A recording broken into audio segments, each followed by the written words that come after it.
temos um cérebro reptiliano, né? Dentro da nossa cabeça há 3 camadas, o chamado cérebro reptiliano, que é o mais antigo.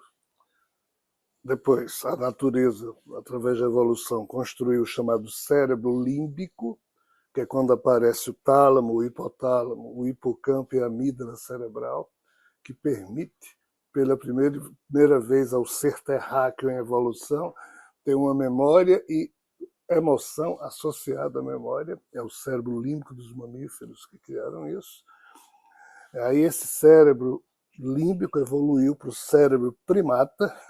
Rapaz. Então essas 3 cartilagens, conjuntos estão aqui dentro. Aí no cérebro primata surgiu o neocórtex, que é uma fina camada de 2 milímetros, onde o gene FOXP2, que é o gene que responde pela nossa racionalidade, que nos permite símbolos, e daí surge a racionalidade, o pensamento.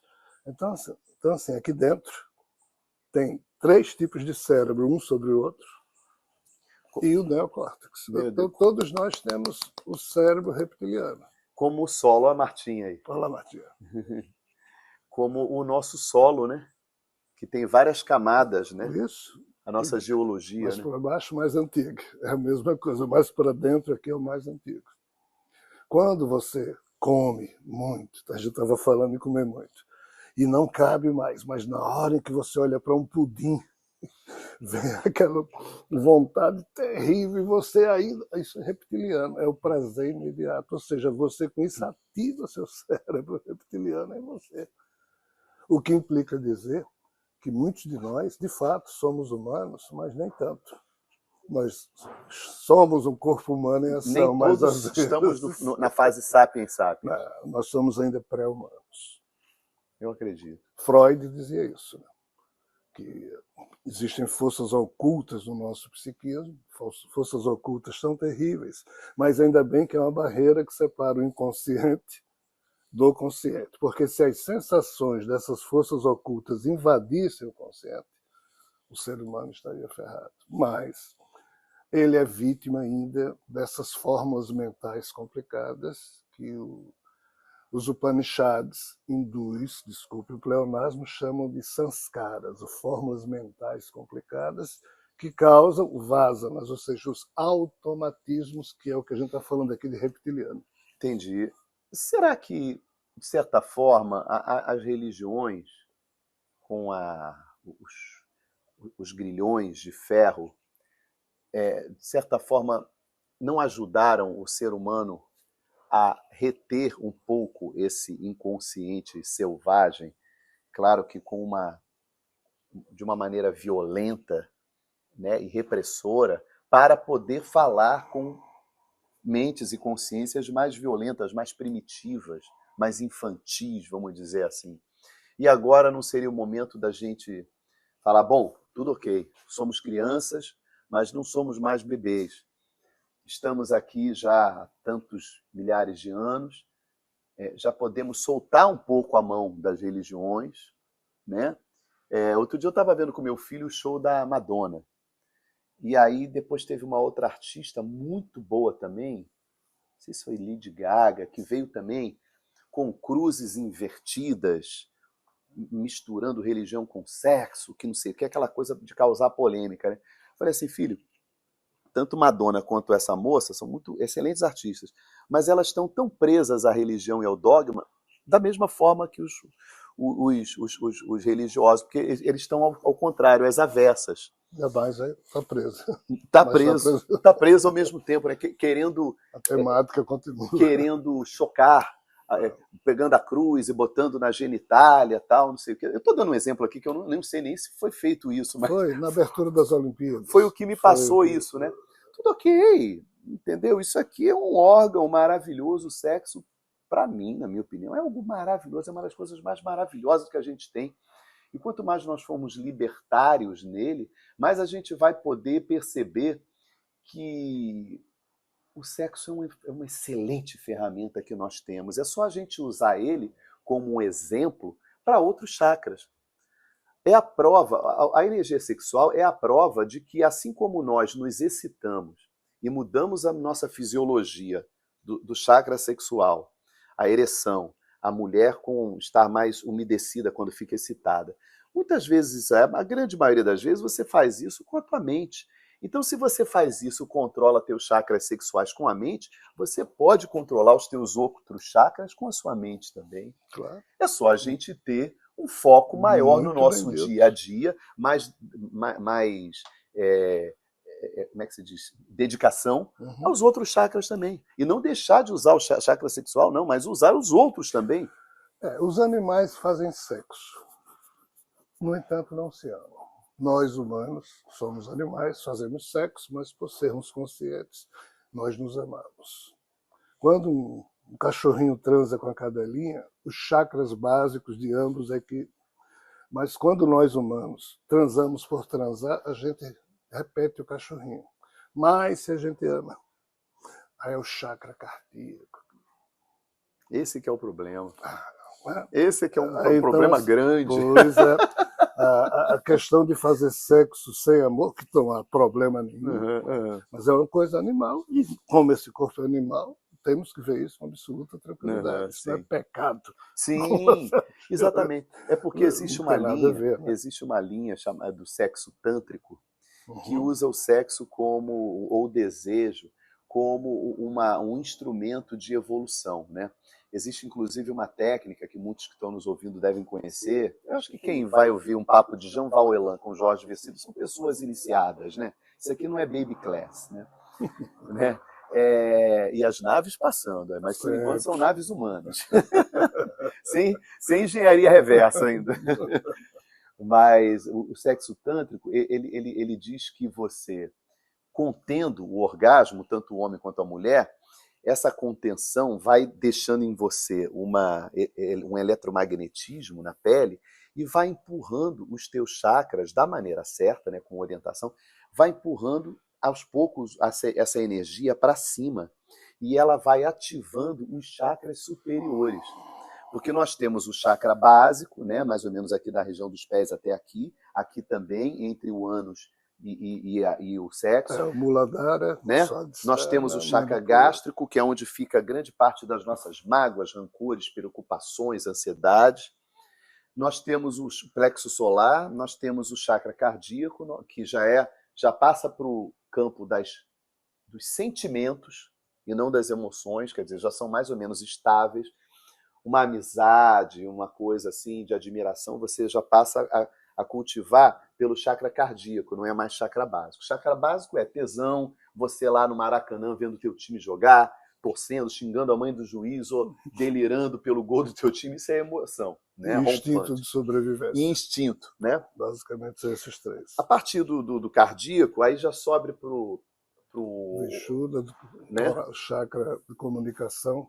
Qual o nome? Laríngeo.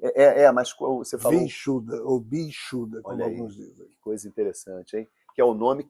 Muladhara, Swadhisthana, Manipura, tem o Vishuddha, o Ajna e o Sahasrara. É bacana isso. Eu acredito que em algum momento a humanidade vai cultivar o sexo com amor, mas vai colocar o sexo no lugar dele também. Porque é como se você chamasse assim, vamos fazer um yoga ali? Vamos jogar uma bola ali? É uma atividade que ela pode estar atrelada ao amor ou não. Sim, claro. Sabe? Né? É a evolução da vida. É a evolução. Como a questão do homossexualismo, mudando um pouco aí, eu acho que é uma das maiores provas que nós não somos nossos corpos. O homossexualismo é uma prova cabal. Outro dia eu vi o filme do Ney Matogrosso, Homem com H. Rapaz, o cara, para ser um transformista ou um homossexual no Brasil e no mundo, ele precisa ser muito homem. Vale por 100 mil seres humanos. E tem muita coragem. A pessoa tem que ter muita coragem, não são covardes como nós, não. Porque meu sogro fala assim, aqueles ali que são homens, eu não tenho coragem de fazer o que eles fazem, não. Ele fala isso com humor, mas é verdade. É brigar sozinho contra o mundo, não. Não É é? você contra a humanidade. E você chegar assim e falar, estou indo contra os padrões, e pelo fato de eu estar num corpo masculino, não quer dizer que eu resolva me manifestar através de uma consciência masculina. A minha consciência é híbrida, ou feminina, ou andrógena. É uma das maiores provas da espiritualidade. Isso aí remonta, Jorge, a uma questão anterior ao da homoafetividade, que é a questão da identidade de gênero. Você se sentir, né, cis ou trans no seu corpo. Né? Isso é algo até independente. A questão da homoafetividade é uma opção que você faz, mas a sua identidade você sente. Você acha que, de certa forma, isso aí pode ter a ver com o planeta, a inteligência do planeta, gerando seres híbridos, trabalhando isso aí para que haja menos reprocriação? É complicado. Num livro que eu escrevi e lancei, chamado A Rebelião dos Elétrons, olha isso. Eu vou numa tese que os espíritos pediram para eu semear reflexão por aqui, que mostra os elétrons que têm memória e absorvem tudo que eles vivenciam, e como são os mesmos elétrons desde o início do universo até hoje. Nada se perde, nada se cria, tudo se transforma. Por que essa regra existe? Porque a quantidade de elétrons é a mesma, nenhum elétron morreu até hoje e nenhum novo foi criado, são os mesmos. Agora, a memória quântica dele se transforma toda hora. Só que os elétrons parece que não aguentam mais memorizar tanto sofrimento. Como Schopenhauer diz, a agonia da presa é sempre muito superior ao prazer do predador. Então, como a gente vive numa criação em que o mais forte, o predador, ferra sempre com o mais fraco, os elétrons não aguentam, não suportam mais a agonia. Então, parece que eles estão fazendo movimentos para diminuir a quantidade de seres vivos, porque na lógica dos elétrons, quanto mais agentes da vida existir, mais sofrimento, existe mais marcação emocional dolorosa. Então, assim, os elétrons estariam se rebelando contra a reprodução, e em fazendo isso, o que nós chamamos de homoafetividade, seria um reflexo dessa rebelião dos elétrons para diminuir a progênie, a reprodução. Exatamente. E os casais homoafetivos que têm uma estabilidade, eles adotam, que é uma das atitudes mais humanas e mais necessárias no mundo da gente. Né? Óbvio. Óbvio. Eu posso te contar uma história do tantrismo que você estava falando? Deve. É uma das histórias mais lindas que eu conheço, e o pior que é real. Ou pelo menos assim os hindus contam. Uhum. O imperador Asoka, no século II, III a.C., era um budista convicto e talvez seja o imperador mais digno da história da humanidade. Asoka. E Asoka chegou em Varanasi, que é uma cidade às margens do rio Ganges. Eu estive lá em fevereiro do ano passado, em Varanasi. E Asoka chegou lá. Eles, os ministros, aí todo o povo de Varanasi veio saudá-lo.